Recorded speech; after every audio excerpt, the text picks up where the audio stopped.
Meantime, get ready because our government wants to make it easier for unions to organize here. The National Labor Relations Board introducing a plan today to speed up the time frame for union elections.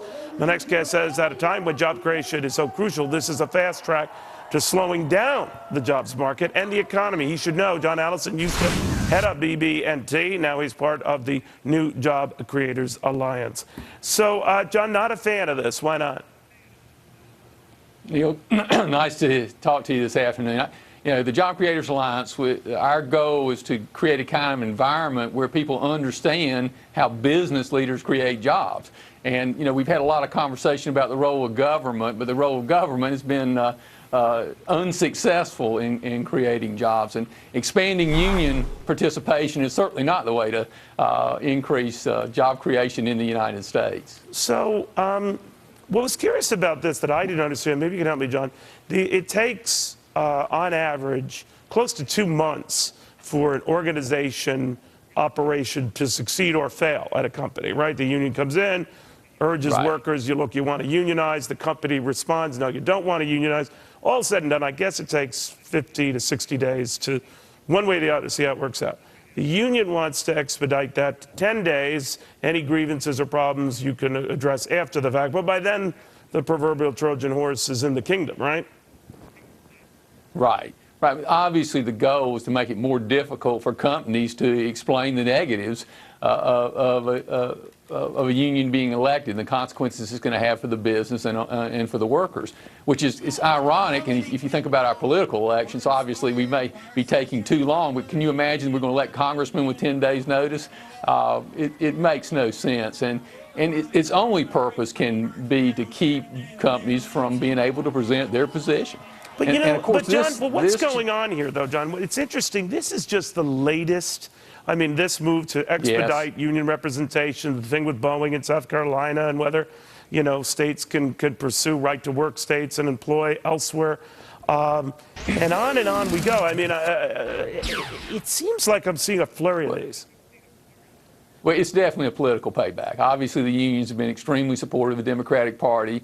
They were unsuccessful in getting Congress to act. So they basically changed the game through the new appointments to the National Labor Relations Board. They've just decided they're going to change the rules to help unions be more successful, even though Congress wouldn't act in that regard. And it's a political payback. But it doesn't always happen the way they think, though. They kind of put the pressure on Democrats. No. You want us where you're based. Yet in my home state of New Jersey, John, something interesting happened.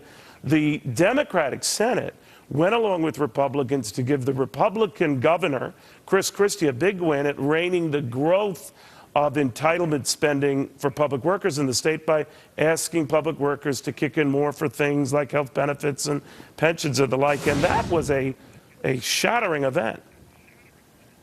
Well, I agree with that. I think that more and more of the public is realizing that this is a potential crisis, that we can't continue to pay public employees and unionized public employees way above market rates, which we are, without having severe negative consequences to the economic health and well-being of states like New Jersey. So the people that have, in a certain sense, sinned the worst are realizing the consequences and acting on them. But the National Labor Relations Board is basically, it's a non-elected body. So they don't have to respond to the populace realizing what some of the consequences are, particularly and specifically public employee unions. Man, oh man. John, a real pleasure having you. Thank you very much. Neil, one other thing I wanted to mention to you. In this job creation thing, one of the things we're really focusing on is the fact that the regulatory environment in the U.S. today is the worst in most of our careers, us job creators, in my 40-year career. And that people don't realize that we don't really have rule of law in the United States. We have rule of regulators. And because of the false belief that lack of regulation created the financial crisis, we've had this regulatory onslaught, and that is really what's keeping businesses from creating jobs. At this point in the turnaround in our economy, we should have a much lower unemployment rate. And businesses are just hesitant when faced with massive regulations to take the risks that are necessary to create more jobs. Well, a lack of regulations, and cops didn't create this mess. We just need better regulations. Absolutely. And probably fewer of them and better cops. But all well spoken, John. Thank you very much. Yes, sir. Have a great day. You too.